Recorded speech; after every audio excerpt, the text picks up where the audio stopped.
Hello everyone, I'm meteorologist Charlie Ironmonger. Thank you so much for joining me today for your 1 p.m. news and weather update from the First Alert Desk. Now we've got to get more information about that gas leak at Velvet Solar.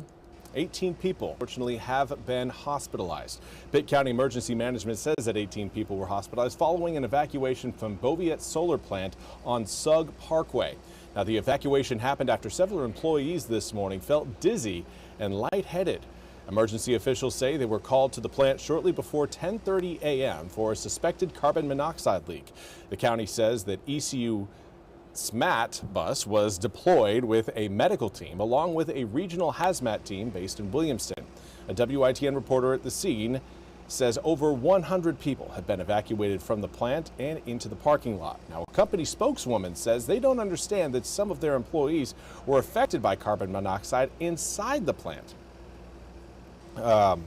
Ahead of global brand and marketing, Songul Akhtan said, quote, all employees have been safely evacuated from the facility and the appropriate city authorities are on site conducting an investigation, end quote.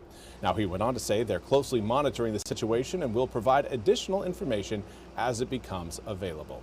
The plant that makes solar panels opened last spring. And now we want to turn our attention to the ongoing search for Nancy Guthrie in Arizona. NBC's Liz Kreutz has more. This morning, 25 days into the search for Nancy Guthrie, experts say the $1 million reward Savannah and her siblings are offering could encourage that one credible lead investigators desperately need. Someone out there knows something that can bring her home. Somebody knows. And we are begging you to please come forward now. Since Savannah posted that heartbreaking video, a senior law enforcement official tells NBC News the FBI has received more than 750 tips related to Nancy's disappearance. Former FBI supervisor Jason Pack says the family's reward suggests a strategic pivot. But there's some people who were close to what happened, that know what happened, that now have a decision to make. And that decision was really ratcheted up by this reward that Savannah and her family offered. A source close to the family says the Guthries raised the idea of a reward day one of the investigation, but were advised to hold off. Why would the family be given that advice to wait to put out a reward? At the beginning of these types of cases, particularly high-profile ones like this, there's not an absence of tips. So it does two things. It reactivates the tip line, and it puts a lot of pressure on those handful of people that know what happened. Investigators are still working a variety of leads, including whether the masked suspect on Nancy's doorbell camera may have come to her home prior to the night of her abduction.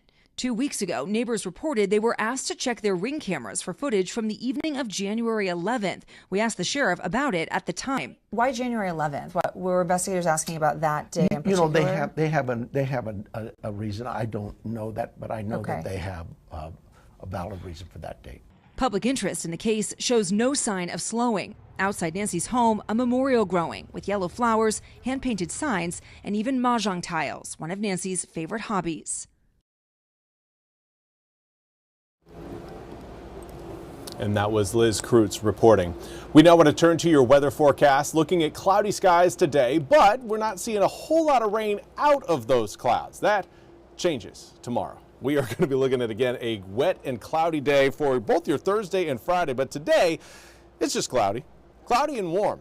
Compared to where we were yesterday, air temperatures have risen by about 10 to 15 degrees across the east, but we still have more gray on the way. As you can see, we've got a pretty steady flow of clouds off to the west, and while some of those clouds are trying to produce a few rain showers, not much is expected as we head into the afternoon. Now, when we zoom the picture out a little bit further, you can tell we've got more rain sitting further back towards the west across Missouri, Kentucky, and Tennessee.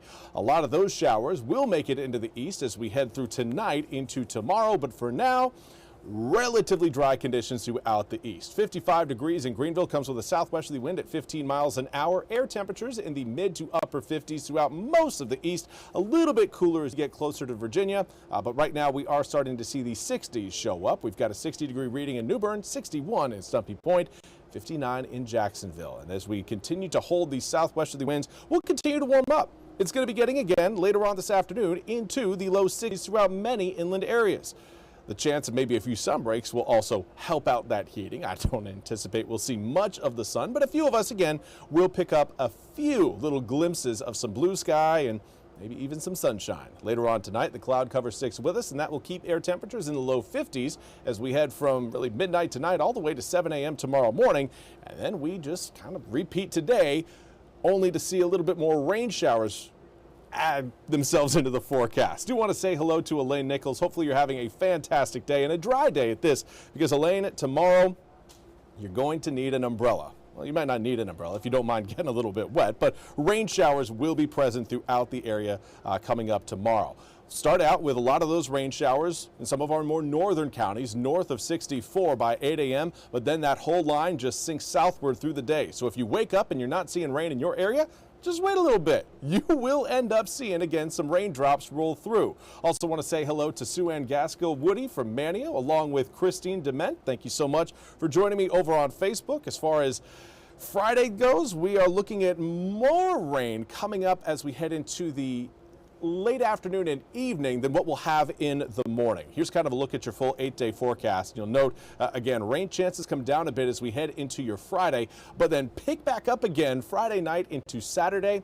Air temperatures will rise as well, going from 55 degrees for your Friday into the mid-60s on Saturday, mid-70s by Sunday. Sunday is going to be a very nice and warm day. I've got a feeling we're going to have quite a few people who are out and about trying to soak up that sunshine on Sunday, maybe even Saturday afternoon as the sun breaks out after those morning clouds clear the coast. But everything kind of snaps back to normal as we head into next week. Back into low 50s Monday and Tuesday, low 60s by Wednesday, mid-60s by Thursday.